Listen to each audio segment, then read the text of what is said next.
Assalamualaikum warahmatullahi wabarakatuh. Saya William dari Adam. Baik, dalam video ini saya akan menjawab pertanyaan-pertanyaan dari kelompok lain.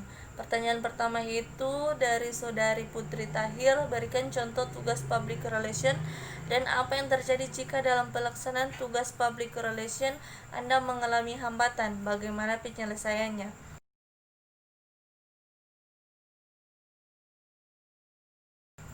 Contoh tugas public relation itu misalnya kasus ketika salah satu perusahaan mengalami krisis, di mana krisis tersebut timbul karena produk-produk dari perusahaan tersebut terdapat DNA daging kuda.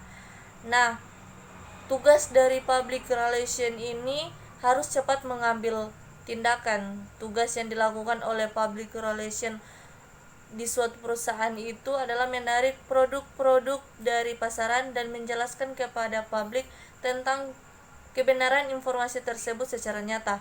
Hal tersebut dilakukan agar kepercayaan publik bisa terjaga dan publik tetap setia dengan produk-produk di perusahaan itu. Namun, ada tantangan tersendiri bagi tugas public relation di perusahaan itu, yakni pemberitaan media yang semakin berkembang mengenai informasi tersebut. Pemberitaan buruk bagi perusahaan itu merupakan berita yang baik bagi media. Oleh karena itu, public relation dari perusahaan tersebut harus segera mengadakan konferensi pers untuk mengklarifikasi, menjelaskan, dan menjawab dugaan kasus tersebut agar berita itu tidak meluas dan krisis bisa segera teratasi, tentunya dengan bukti-bukti nyata, langkah konkret, dan bertanggung jawab kepada publik. Kemudian pertanyaan yang kedua itu datangnya dari Saudara Bonianto Nasiki.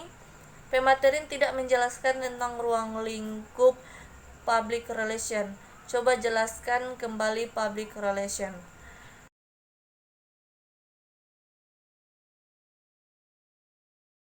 Menurut Ruslan, menjabarkan ruang lingkup dalam setiap bidang pekerjaan itu sudah secara otomatis. Terdapat ruang lingkup bidang pekerjaan. Ruang lingkup ini merupakan hal-hal apa saja yang dikerjakan atau menjadi sasaran kegiatan public relation. Ruang lingkup public relation terbagi atas dua. Yang pertama itu external public relation dan internal public relation.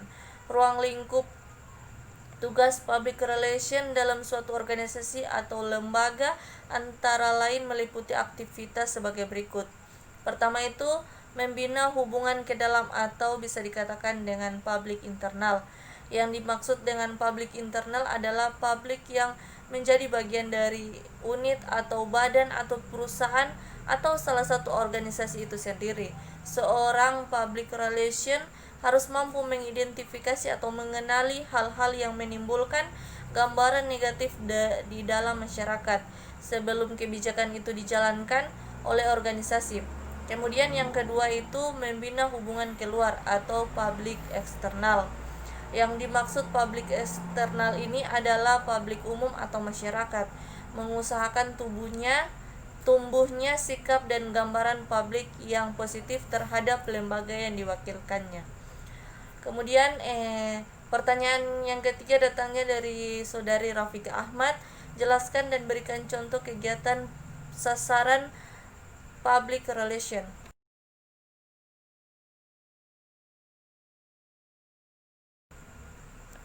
Sasaran yang pertama itu saya akan menjelaskan sasaran public relation. Sasaran public relation secara universal adalah untuk menciptakan, memelihara, dan meningkatkan citra yang baik bagi organisasi kepada publik yang sesuai dengan kondisi-kondisi dari publik yang bersangkutan dan memperbaikinya jika citra itu menurun atau rusak.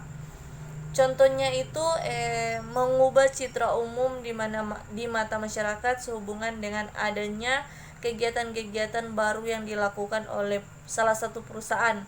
Kemudian menyebarluaskan informasi mengenai aktivitas dan partisipasi para pimpinan perusahaan. perusahaan organisasi dalam kehidupan sosial sehari-hari dan mendukung keterlibatan suatu perusahaan sebagai sponsor dari suatu acara. Baik, pertanyaan berikut akan dijawab oleh Saudari Rahmawati Sunge. Bismillahirrahmanirrahim. Assalamualaikum warahmatullahi wabarakatuh. Perkenalkan, nama saya Rahmawati Sunge. Dalam video kali ini saya akan menjawab beberapa pertanyaan dari teman-teman saya, yaitu pertanyaan pertama dari Saudara Sarton Ruban, yaitu apa saja dampak positif dan negatif serta manfaat dari saat menjalankan tugas sebagai public relation.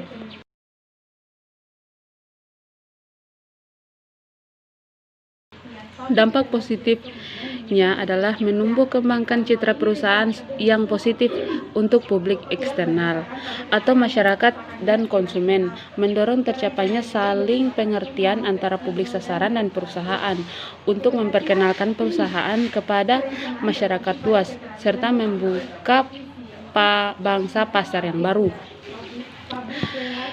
Dampak negatifnya adalah public relation dalam menghadapi isu negatif. Pada pengenalan isu di Starbucks Indonesia, isu merupakan sebuah kondisi atau peristiwa baik eksternal maupun eksternal dalam sebuah organisasi yang jika berlanjut akan mempunyai efek signifikan pada berfungsinya atau performa organisasi atau pada kepentingan organisasi di masa yang akan datang. Manfaat dari public relation yaitu membuat organisasi bersikap responsif terhadap kepentingan publik dan kontribusinya kepada sistem informasi publik yang amat penting bagi masyarakat demokratis, dan kelangsungan hidup organisasi, membantu organisasi untuk mengantisipasi dan merespons persepsi dan opini publik. Baik, kita masuk pada pertanyaan kedua, yaitu dari Saudari Rafika Kapiso. Apa saja sasaran dari public relation, dan kemudian jelaskan tahapan-tahapan dari sasaran tersebut. Yang pertama-tama kita akan menjelaskan tentang apa saja sasaran dari public relation. Sasaran dari public relation yaitu membangun identitas dan citra perusahaan atau building corporate identity and image, dan mendukung kegiatan komunikasi timbal balik dua arah dengan berbagai pihak. Selanjutnya kita akan menjelaskan tentang tahapan-tahapan dari sasaran tersebut. Tahapan dari sasaran dari public relation, fact-finding adalah pencarian fakta, data atau informasi yang mendukung program humas, planning, perencanaan, komunikasi, evaluation, dan mengevaluasi. Selanjutnya kita masuk pada pertanyaan ketiga, yaitu dari Saudara Adnan Talib. Pertanyaannya adalah apa saja tugas utama public relation?